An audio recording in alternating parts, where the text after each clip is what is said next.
Friends, ఎలా ఉన్నారు? మనిషి నవ్వే క్షణాలు అబద్ధాలు కావచ్చు, కానీ ఏడ్చే క్షణాలు మాత్రం ఖచ్చితంగా నిజాలే. కఠినమైన జీవిత సత్యం ఏంటంటే, ఆరుబయట గడ్డి పెరిగినంత త్వరగా తులసి చెట్టు పెరగలేదు. అలాగే మోసం చేసినవాడు అభివృద్ధి చెందినంత వేగంగా మంచివాళ్ళు అభివృద్ధి చెందలేరు కాదంటారా? విలువలేని ప్రేమను నువ్వు ఎంత ప్రేమించినా చివరికి నీకు ఆ విలువ లేకుండా పోతుంది. కాబట్టి నీ విలువను తగ్గించే ఏ బంధాన్ని కూడా విలువగా చూడకు. జీవితంలో సంతోషంగా ఉండాలి అంటే కావలసింది ఆస్తులు, అంతస్తులు కాదు.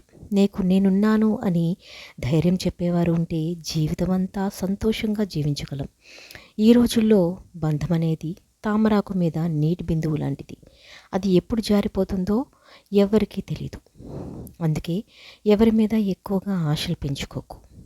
ప్రశాంతంగా జీవించండి. ఒక్కరోజు దాటితేనే విరిగిపోయే పాలల్లో ఎన్నలైనా పాడవని నెయ్యి దాగి ఉంటుంది. వ్యక్తిలో లోపాలను చూడడం మానేసి ఆ లోపాల వెనుక అద్భుతమైన గుణాలను గుర్తించగలిగితే మనం కూడా ఒక అద్భుతమే అవుతాం. నమ్మితే ప్రాణం ఇస్తామంటారు. ప్రాణం ఇవ్వాల్సిన అవసరం లేదు. ప్రాణం ఉన్నంత వరకు నమ్మక ద్రోహం చేయకుండా ఉంటే చాలు కాదంటారా?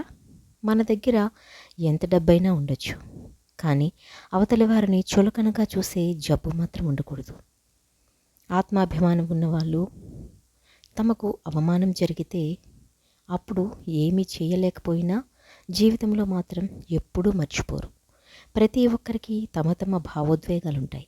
ఎవరిని నొప్పించకుండా మాట్లాడటం నేర్చుకోండి. కోపంలో వచ్చిన మాటను పట్టించుకుంటే మనసు విరిగిపోతుంది. అందుకే కోపం వెనుక ఉన్న బాధను అర్థం చేసుకుంటే ఆ బంధం నిలబడుతుంది. అలా ఉండగలగడానికి మనకు కావలసిన ఆయుధాలు 2: నవ్వు, అలాగే మౌనం. చిరునవ్వుతో చాలా సమస్యలు పరిష్కరించుకోవచ్చు. అలాగే మౌనంతో చాలా సమస్యలు రాకుండా చూసుకోవచ్చు. గుర్తుంచుకోండి, జీవితం అంటే ఇంతేనా అని ఇప్పుడు అనిపించవచ్చు, కానీ ఒక వయసు వచ్చాకే అర్థమవుతుంది. నువ్వు మోస్తున్న బాధ్యత, నిన్ను నమ్ముకున్న మనుషులు, నిన్ను పరిగెత్తేలా చేసే ఏదో ఒక అవసరం. మనిషికి వయసు పెరిగే కొద్దీ అనుభవం పెరగాలి, ఆలోచన విధానం మారాలి, ప్రవర్తనలో మంచి చెడు తెలుసుకోగలగాలి. అప్పుడే మనిషికి విలువైన గౌరవం, సమాజంలో మంచి వ్యక్తిగా గుర్తింపు లభిస్తుంది. ఈ ఒక్క విషయాన్ని జీవితంలో ఎప్పుడూ మర్చిపోకండి. నువ్వు ఎంత విసిగిస్తున్నా ఓపికతో ఉండే హృదయం విసిగిపోతే వాళ్ళు తీసుకునే నిర్ణయాలు చాలా కఠినంగా ఉంటాయి. అర్థమైందనుకుంటా. పరాయి వాళ్ళు ఒక్క మాట అంటేనే వాళ్ళని చూసినప్పుడల్లా ఆ మాట గుర్తొస్తూ ఉంటుంది. ఇక సొంత వాళ్ళు అంటే ఆ మాట జీవితాంతం గుర్తుండిపోతుంది. కడుపు నిండిన వాడికి పెట్టిన అన్నం, సముద్రంలో కురిసిన వర్షం, ధనవంతునికి ఇచ్చిన బహుమానం, పగలు వెలుగుతున్న దీపం, బంధనాలు లేని బంధం, అసమర్థులతో వ్యాపారం, హద్దులు లేని స్నేహం, నిజాయితీ లేని ప్రేమ, ఇవన్నీ బూడిదలో పోసిన పన్నీరు లాంటివి. అంతా వ్యర్థమే. సంపాదిస్తున్నంత కాలం మనం అందరికీ ఆత్మీయులమే. ఒక్కసారి సంపాదించడం ఆగిపోతే సొంత ఇంట్లో కూడా పరాయి వాళ్ళమైపోతాం. బంధం తెగిపోతుందని తెలిసినా సరే నిజమే చెప్పండి. అబద్ధాలు చెప్పి నమ్మకం మాత్రం పోగొట్టుకోకండి. ఎందుకంటే తెగిన బంధం ఎప్పుడైనా తిరిగి కలవచ్చు, కానీ పోయిన నమ్మకం మాత్రం ఎప్పటికీ తిరిగి రాదు. అందంగా లేదని భార్యని, అర్థం చేసుకోవడం లేదని భర్తని, నీకు అండగా ఉండడం లేదని తమ్ముణ్ణి, అహంకారం చూపుతున్నాడని అన్నని, ఆస్తి పంచడం లేదని అమ్మా నాన్నని, అవసరానికి ఉపయోగపడడం లేదని అక్కా చెల్లెల్ని, అవసరానికి వాడుకున్నాడని స్నేహితులని, అలా అందరినీ వదిలేసుకుంటూ వెళ్తుంటే చివరికి ఏదో ఒక రోజు మనం కూడా ఈ ప్రపంచాన్ని వదిలి వెళ్ళాల్సి వస్తుంది. ఒక్కసారి ఆలోచించు. తీపి ఉండాలే కానీ చీమలకేం కొదవా, కాసులుండాలే కానీ చుట్టాలకేం కొదవా.